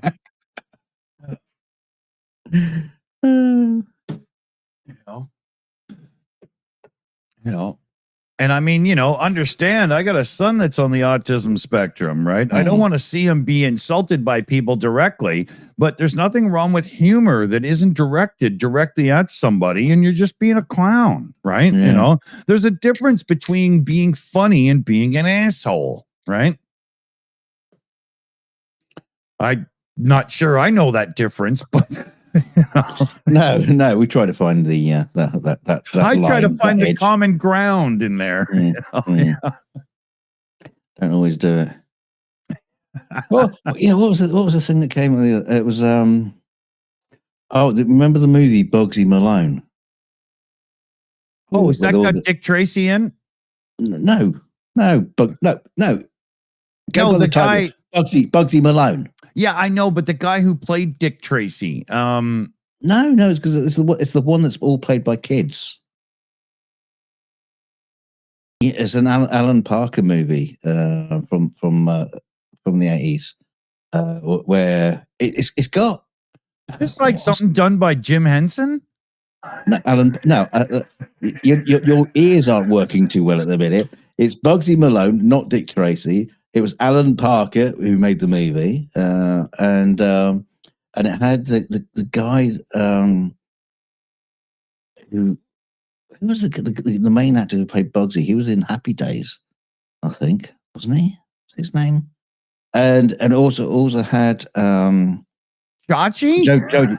Yeah, but it had. Yeah, well, I think it was, but it also had Jodie Foster. I think she was like something like 13 or something like that. But the problem, here's where the problem is. So you had all these kids playing, as adults, kind of okay for all the boys, but when it was the girls, they all like tarted them all up to like look like grown-ups. Oh gosh. And so you had like a chorus line of girls in little hot pants and stuff doing all this dance routines and stuff, and you got Jodie Foster at 13 doing like a Jessica Rabbit kind of like song, and it's like somebody in the crowd. The crowd is saying it's Foxes from 1980. What's Foxes? What you're talking about? Is that what it is? No, okay. No. It's called Bugsy Malone. Oh, okay. I think he's probably picking up on something else. Does Bugsy Malone have to do with 13-year-old girls trying to act like adult hookers? I just don't get this. What that was the thing. It was like a musical. It was a musical, set during that period, and it all had. I mean, they had like pedal cars. All the kids, all the gangsters would drive around in like big, like pedal car type things, and they had splurge guns. Had like a big fight at the end where the just like basically firing guns? Like marshmallows at each other. There's a big fight at the end, but it's all but with these splurge guns. It's a great film, but definitely one of those you could not make it today. But the thing was, what happened was, you ended up with a lot of like schools would make their own versions. They do school plays, and that sort of shit. Well, they'd do like Bugsy Malone. It was like a franchise that sold around. But again, this whole thing of like dressing young girls up into, like you say, hookers and chorus lines. Oh dear God, that was bad. What the hell? I think I was probably 13 or something like that at the time when the film came out. And of course, seeing a young, pretty, Jodie Foster at the time is okay for me to go, ooh, hello. That's right. Yeah, when you're gonna let one go in your pants and then go and tell mom you need to have a shower, it's all right, right? Yeah, but interesting, they don't show that film anymore. You don't see it anymore. It used to be the sort of thing that would be on at Christmas and New Year's and stuff like that. But yeah, awesome, right? They kind of don't show it anymore. Yeah. Okay, so for anybody that's on the Plex server, it's being put in there right now. Oh, you're putting Bugsy Malone in? Might as well at this point. I think Felix might like it. He'll get a kick out of it. It is kind of. I do enough laundry, thank you. I don't need to have to do any more. It's not a fucking porn film. You know, I will say that about it. It isn't a porn film, and you know, it's all kind of like innocently done. That was the whole point. That it's because it's the whole idea is you're parodying a really, you know, atrocious time in American history, but through the eyes of kids. So Right. there's a reason for it, and it makes sense. And If you say so. but yeah, well, I know, but that's the thing. That's where it crosses the line. It makes sense, but when you sit back and look at it, you think we can't put this on the television. Not today. Not in today's environment. Yeah. Oh God. Why do I do this to myself? Why? You gotta promise me you watch it though. Oh yeah. Okay. So if I'm gonna watch this movie, what alcoholic beverage do you think should go with it? I'm thinking just scotch, right? Well, it is during that period of American history where what did they call it? Prohibition. Prohibition. Yeah. So. Yeah. Okay, so as much scotch and hook as you can get. Yeah, but it won't be scotch then. What I need is like Tennessee whiskey. I guess I'll get some what's that shit called? Jack Daniels. I'll get some of that. I'm not a fan. Hey, when you're talking that kind of stuff, Kentucky whiskey, that's like almost like top drawer, or should I say middle drawer. It's not the real shit. It's more like dirty shit. Drawers, man. Not my stuff, you know. Yeah, I prefer Jim Beam to Jack Daniels, to be honest with you. Yeah. It's not much of a change, but yeah. Or Johnny Walker, I'll take that. Nah, because I drink alone. Johnny Walker. Yeah, with nobody else. Yeah. What's the line? It's me and my pal Johnny Walker and his partner Jimmy Bean, and we drink alone. I remember hearing that song. I was 14 years old, skipping school, having a couple of beer at a fucking pool joint around the corner from the school and down the street. I love that song. That was awesome.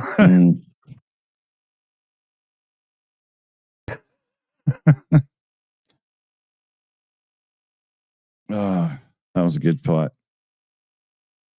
The place was so corrupt that there was like 15-year-olds smoking pot, drinking beer in the back, playing pool.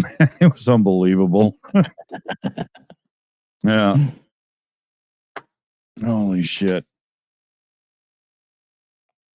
No wonder I became who I am. Good job you didn't watch Bugsy Malone back in the day. By the sounds of it, I wouldn't have got out as much.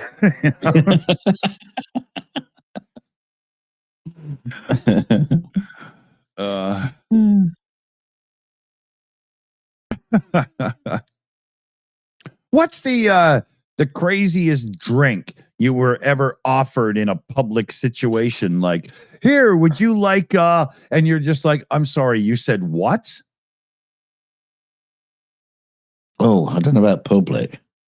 I know my brother, when he was alive, God rest his soul, when we were going to visit him, he'd just like hand me a drink and say, here, try this. Just never trusted that bastard.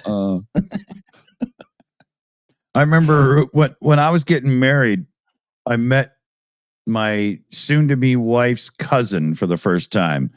And we all met up, and then we took off to go to the bar, and we were partying a bit and having fun. And the cousin says, you know what? We've got to do blowjobs. And I was just like, what the fuck is about to go down this here? Kind of family, is it? I had no idea that was the name of a shooter. I had no clue. Yeah, that was a shocking moment until I figured out what was going on.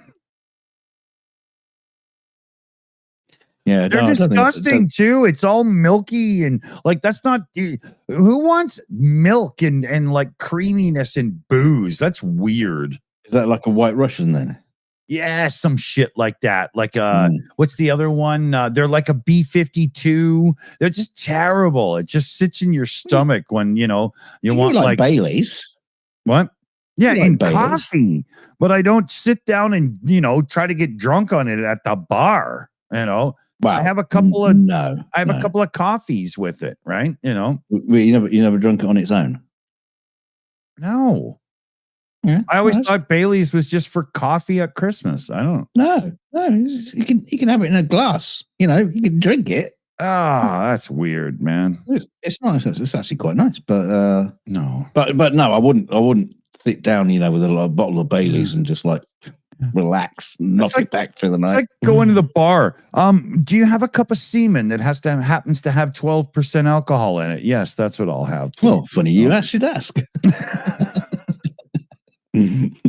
I'll go to our cocktail waitress. Yeah, I'm not into creamy booze. Why do you think they're called cocktails? I don't want to get into that. Do you want it shaken or stirred? Well, probably just like rubbed a little bit. But yeah. Can we get to know each other, man? What the hell?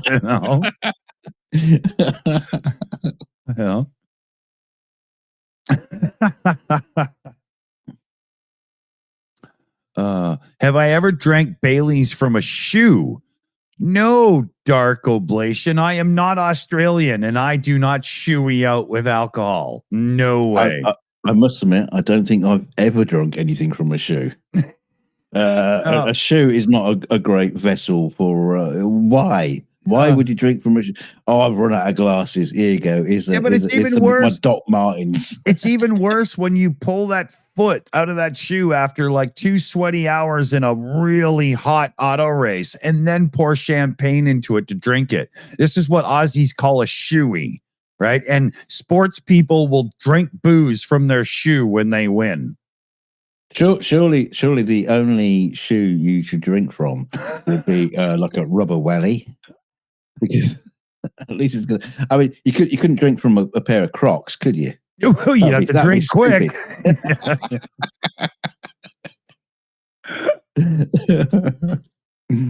Yeah, I'm going to drink some champagne from a sandal. Oh, it's all gone. Oh. Yeah, exactly.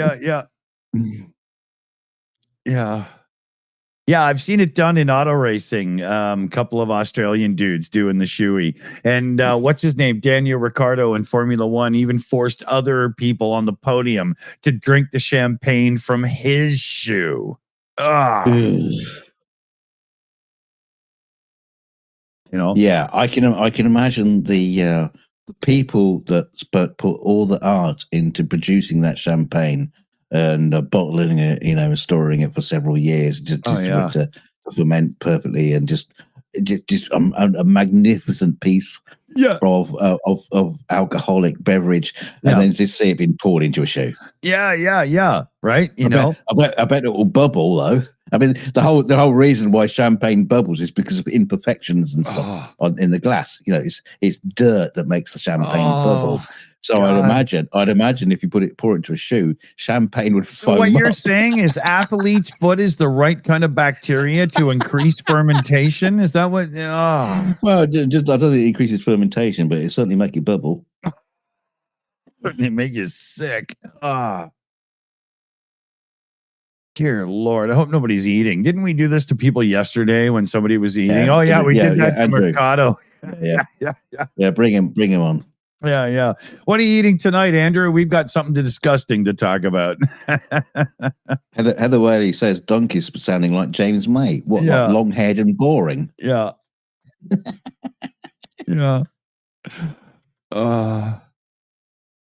Hey, I'll bring the facts. Yeah. Paul Gilbert in the chat says, hey, Danny Rick always used a clean shoe for the shoey. Yeah, I do believe that he would put a clean one on, walk up to the podium, and then take it off and do it. But still, it was on his fucking foot for a second. What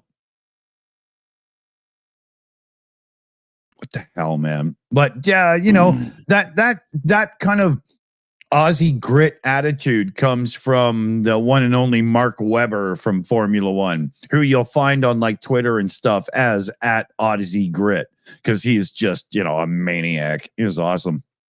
Well, you mean he's an Australian? Yeah, but he was, he's that's all you need. You don't have to be a Formula One racer. You're just an Australian. Yeah, he started a season after a vicious mountain bike accident, and he had like pins in him, and he didn't even tell the team, and he was still racing in Formula One, and man, was crazy, man. A proper old school tough guy, not one of these prissy little bitches that just says what the sponsors want them to say. In other words, an Australian. Exactly. Yeah. Yeah. God love him. Tell it how it is. Mm-hmm. I still to this day can't believe that Sebastian Vettel made it out of Formula One alive without Mark Webber just going full Homer Simpson on his throat. Why, you little? But that's insider. If you're a Formula One person, you know what I'm saying. I think you got some Formula One-ies. Probably. We just call them the Oneers. The Shills Oneers. Yeah.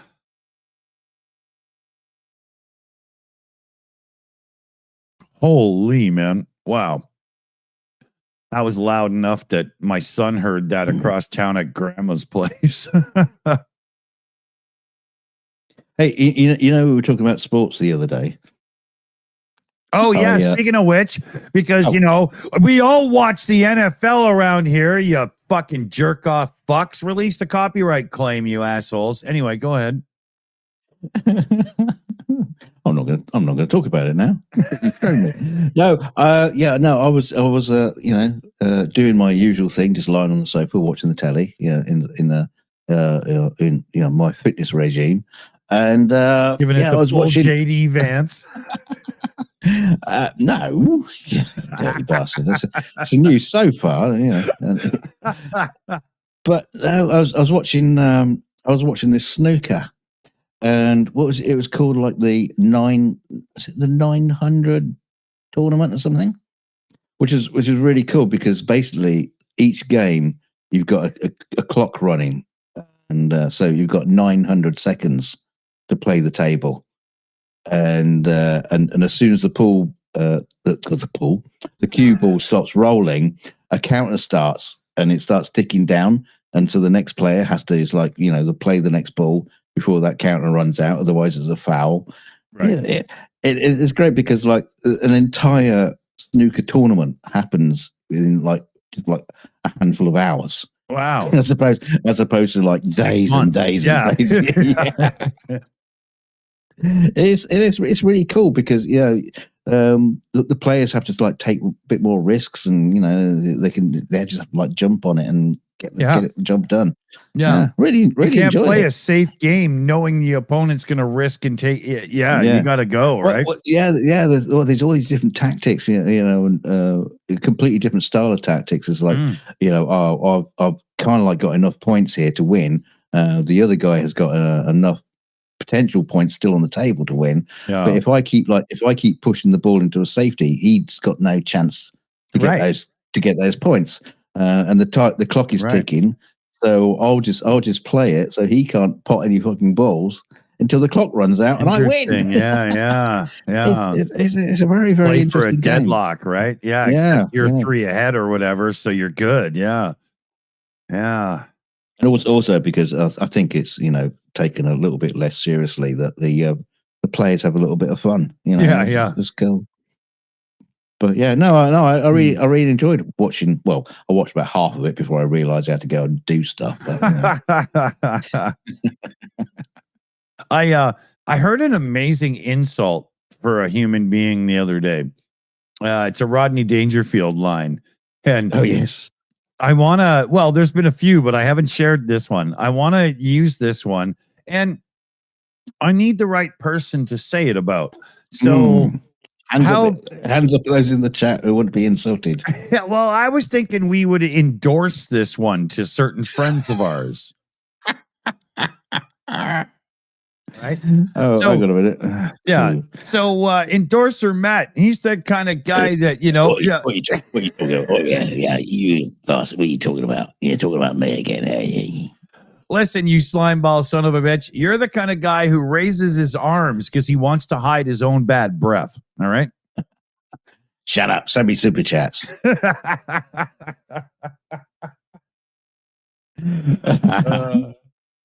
Yeah, Go on in.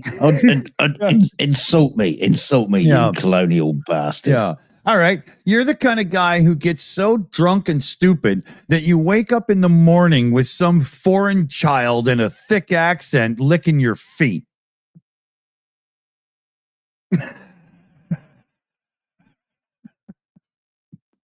Only if I pay extra. I guess we can't begrudge everybody for their trip to Thailand. I was just thinking of enforcer Matt. That's what he does all the time. He's always licking my feet. Or yeah, I was watching a couple of Rodney Dangerfield routines from way back early when he was younger last night, and oh my god, some of the humor was hilariously like out of date and the kind of shit you can't get away with anymore. I love Rodney Dangerfield. One of the punchlines was, "Yeah, I know she's not looking good. That's because I punched her earlier," and he was talking about his wife. Yeah, He was. Yeah, it's funny when you talk about assholes. He was like the original. Totally, he was like one of the original assholes. Yeah. But yeah, it's such a wit. He was brilliant. Oh yeah, I was watching a few clips of him being on Johnny Carson from way back in the day as well, and oh, poor Johnny just was like, yeah, I can imagine he doesn't have a chance. No. It's like we got Rodney Dangerfield coming on. We're going to pull the pin and throw him out. Yeah.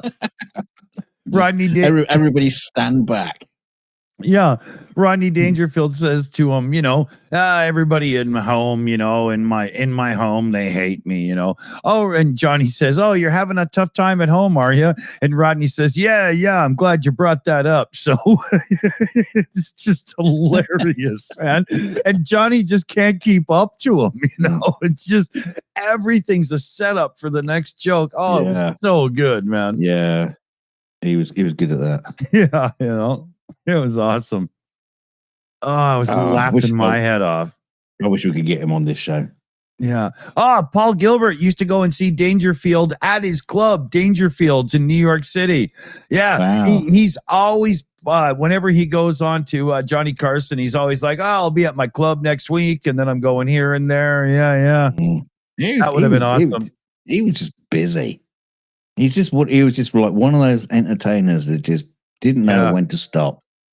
Yeah. It was awesome. Imagine he drove his fucking wife. Everyone around him. I mean, seriously. I got to talk to you about something that's important. What do? Tranquilize them? I mean, it's just... Oh, so funny.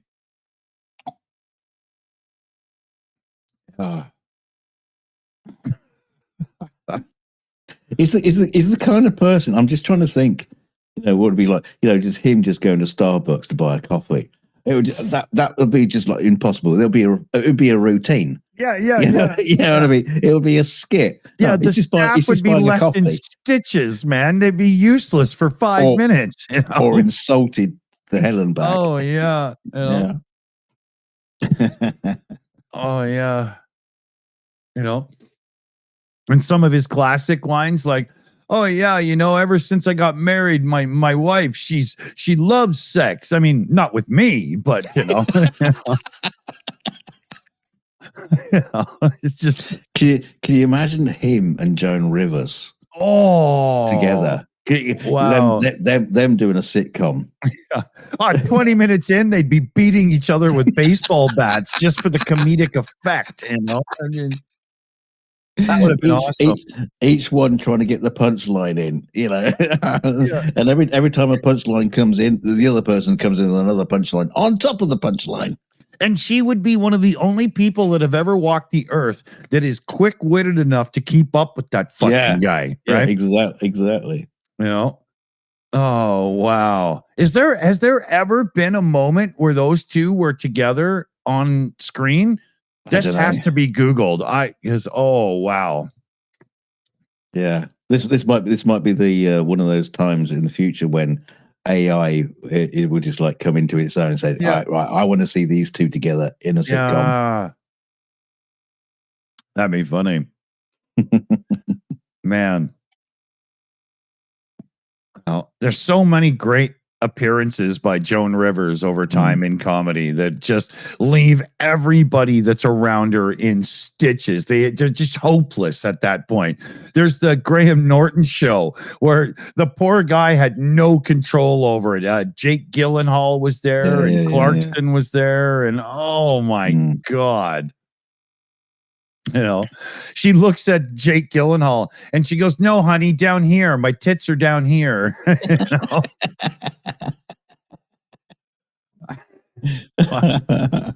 And poor Jake just had no defenses, man. It was so funny. Except the tits weren't, you know, she had so much plastic surgery. Yeah, exactly. She, I mean, even in old age, you know, she just looked old but amazing. Yeah. You know what I mean? It's like, she'd been sculpted into a new person, but it was still her, right? You know? Yeah. I remember when I was a little kid in like 73, 74, whatever it was, you know, I was like 3 or 4 years old. I used to get Joan Rivers mixed up with that other broad that had the little lamb chops puppet on her hand. Oh God, yes. Right? I used to get them mixed up as if they were the same person. And so when Joan Rivers would be on Laugh-In or whatever comedy show, I would expect that fucking puppet to show up. It always had the best lines. Yeah. God, who's that? I remember No, it's not Carol Burnett, Heather, that had lamb chop. It's somebody else. Jerry Lewis. Yeah, that's it. Yeah. Wow. Yeah. I remember Harrison on South Park had a dream about lamb chop being burned on a barbecue or something because he had his own pie. It's weird. Yeah.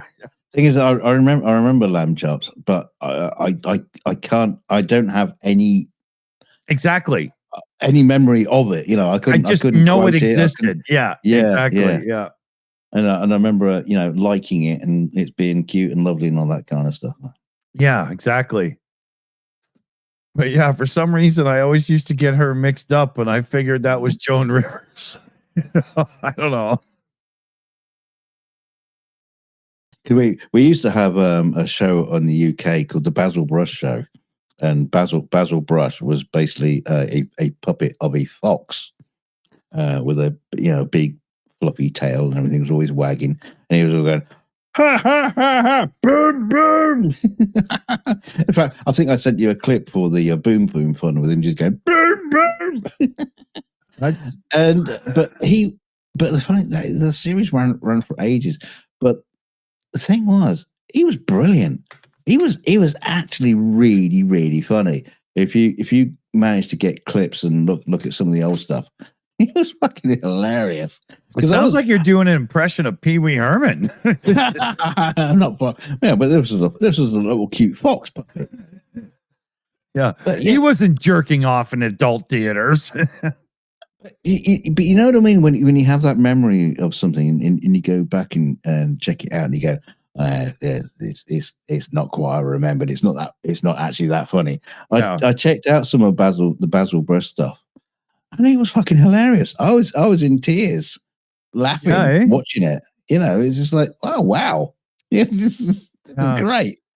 Yeah, so because so much of it just like falls down. Yeah. Yeah, very much so, right?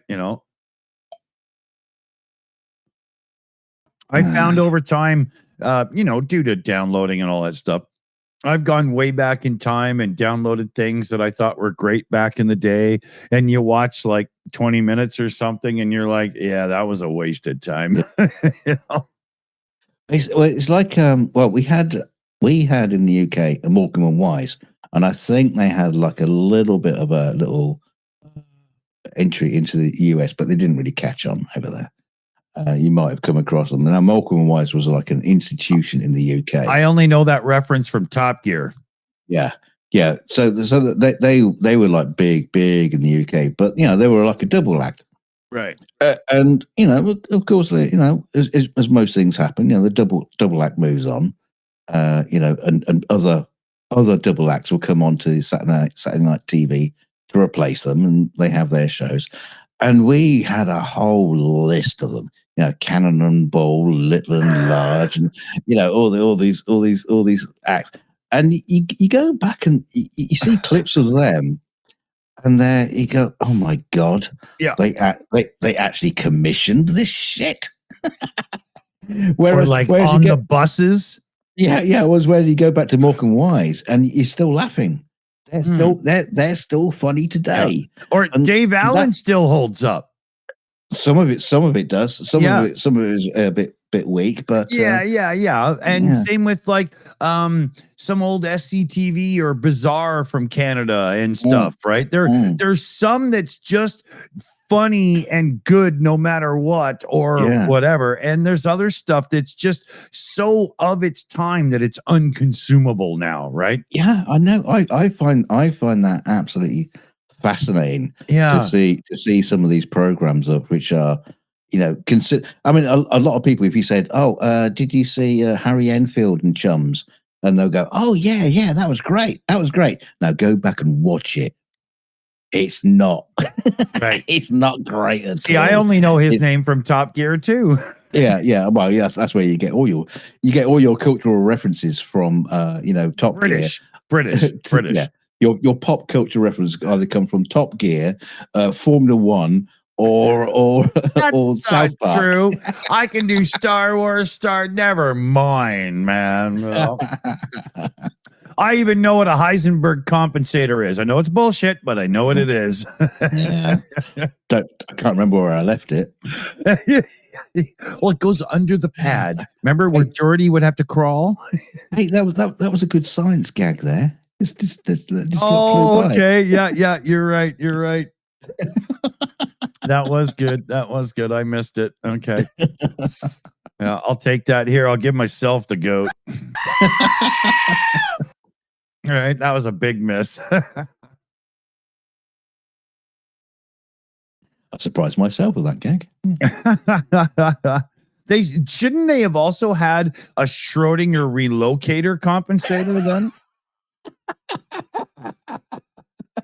A Schrodinger checker that checks to see if the state hasn't changed, but without actually activating the change of state. Or Commander Data always going back to his room. Well, I have to check on Spot because Schrodinger could have been around. I don't know if my cat's there or not anymore. You know what? When I first saw that episode, and he goes, "Oh yeah, this is my cat Spot." I was so disappointed because I thought such an obviously dumb joke, right? Yeah, no, but we should have called it Flipper. But no, I actually thought he said Spock, and I thought, oh my god, that would have been brilliant if he called it Spock. No, he called it Spock. Yeah. Yeah, because it was ironic because it was stripy, so it didn't. Yeah, Spot. Yeah. Do you remember that episode of Star Trek: The Next Generation where Data was dreaming and he was seeing like the Doctor sucking liquid from Riker's head and all these weird visions and stuff? That was like a cake. What? So was it? Hang on. It was a cellular peptide cake with mint frosting. Yeah, but it wasn't in like Troy. Yeah, as a yeah, cape. yeah. And he would keep getting at her shoulder, right? That's one of those stories that's been around since the dawn of science fiction, the dream, you know. Oh God, Wow, I has mean, that been yeah, done to death? yeah. A lot of Star Trek was like that. Let's Yeah, face yeah, it. yeah. Just Best rehashing. TNG is Relics. That's Scotty, right? Where they find him on the Dyson sphere. Isn't that Yeah, that one? yeah. I don't agree with that. Well, it's a good one, but I don't think it's the best. Scotty, I think I think they missed some of the tricks in that story. I think that was it was almost like they made the episode just because they wanted Scotty. well, they focused on him being useless too often, and then they had to, Yeah, okay, we didn't mean it. yeah, You're all right. I mean, I yeah, just, it could have been a lot, better. yeah. Get the old man off engineering, all this kind of shit. Yeah. Yeah. You know, best episode of The Next Generation. I think for me, it's the one where they keep exploding.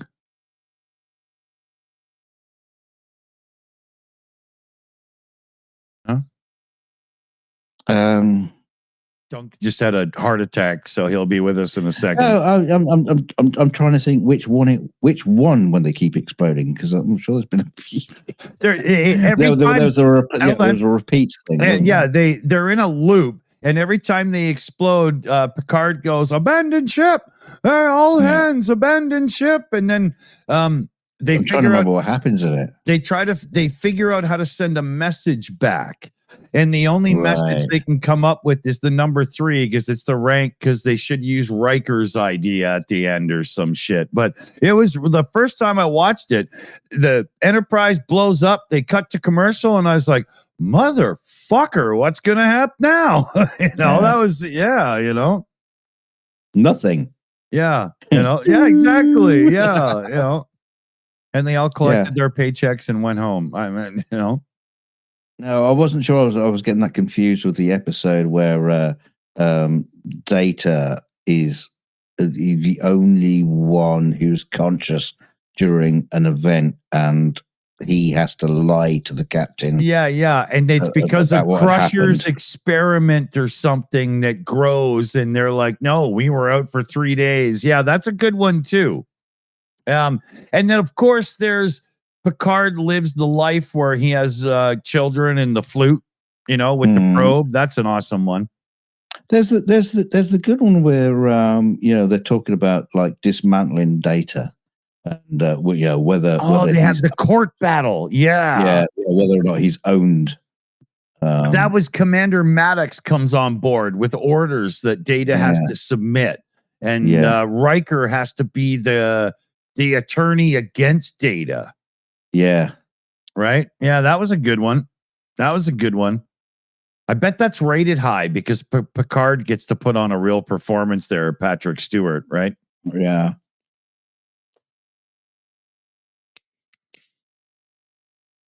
And obviously there's the last two. What was that called? All good things. All good things. Yesterday's Enterprise. Yesterday's Enterprise was really good. When they had what's his name come on and be the dude who hung out with chick from Pet Sematary. You're as bad as me. Come up with the name. Yeah, Denise Crosby. Although I always hated the thing in Next Generation when they had the maroon movie uniforms, but they didn't have the white turtleneck. Yeah. That really fucking bugged me. Yeah. Because making those white turtlenecks for everybody was actually really difficult. Yeah. And so they just didn't bother in Next Generation. Yeah. They just came on. It was like just coming on. It was almost like just wearing a jacket with a t-shirt. Yeah. Oh, what is this? This is Miami Vice. Yeah. No, I always hated when they did that. Yeah, I agree. Oh, okay. Well, here. I was thinking about getting a beer, but I'm getting hungry. We've been live for 2 hours, so maybe we should just put this one in a bin. Oh. Because I think I should eat before I have any more beers so that it's not one of those days. well, thou shalt must explaineth the situatudinal effectiveness of the next few days, or at least tomorrow. Okay, What's happening? So What's tomorrow, what's going on, dude? yeah. So tomorrow's what, the 31st, right? Tomorrow's New Year's Eve. Yes. So, we're gonna have a show. What are we doing about that? I remember there was a plan, but I was drinking, so I don't remember what it is. All right, then I'll explain the plan. All right. We will. Dick will be doing a New Year's Eve stream, but what he's not going to do is going to start it at our normal time, like we did tonight's show. He's going to be doing it later for more of the Pacific side, And Eastern. And catching. Well, that's like still 4 hours of streaming, but so it won't. I won't be there. You'll sadly, We'll probably start at what's a good time? We'll start at like your New Year when you hit midnight would be 9 a.m. for me in the morning. 8. So it's close. 8? Is it 8? Oh, I thought it was 9. We're 8 apart, but good try. So let's go with my math because it's probably going to be accurate at this point. I didn't know there was going to be any math, but yeah. So that gives you an idea. It's going to be late. It's going to be UK teams. Yeah. So we're probably going to go live at like 7 p.m. Pacific, which would be like 10 Eastern. No, we'll probably go live at like 9 Eastern. Yeah, you don't want to burn out too early. Right. So we'll probably go live about 9 or 10 Eastern. We'll figure it out. We'll get the event up tonight. And then we'll have like the full New Year's stream for all of the North and South America and Central America, and hopefully stay awake long enough to welcome Hawaii into the fold.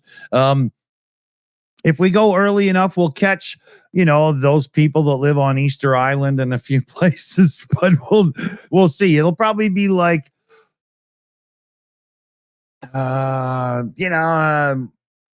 6, 7 p.m. Pacific or something, right? That sounds about good. We'll see. Yeah. But that's about so me and PJ would be having our own little party. That's what you want to call it. Yeah, he better bring the biscuits and something absorbent. So let's thank the team. We got Annette, PJ CNET, Shayna Caldwell, Super Chat Matt, David Worley was in the chat as well. So thanks everybody. So yeah, tomorrow. So tomorrow. I mean, we got a family thing. I don't know what's going to happen tomorrow. But maybe like just make sure you're on the Discord.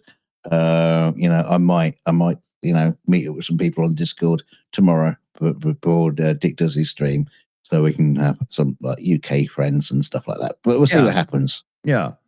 And maybe we can do a thing where we go live for like 45 minutes, an hour, and just to celebrate UK New Year, and then bugger off and go and get something to eat and shit and stuff. Who knows, right? It could happen, right? So we'll see you tomorrow. Make sure you're subscribed and just keep clicking the show's main page to see what happens. Yeah, because tomorrow's New Year's stream might actually not be on this channel, but our new live channel. And you'll get a notification from this channel to direct you to the new channel where you're going to have to be. So figure that out as you go to the fridge for your next beer, because it did make sense. Yeah. In other words, just like click the video, then click the link. Exactly. Clicky, clicky, clicky. And you'll find yourself right there to be a part of everything. Yeah. Hey, it could end up that way. I'm going to buy a 15 pack and get myself some tasty treats and whatnot. So it'll be a long stream. Yeah, that's a condom sorted out. What about beer? I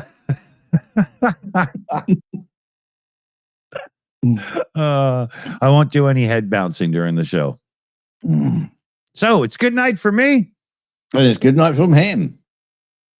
Keep your Yes. dick on the stick and keep it in a vice, whatever.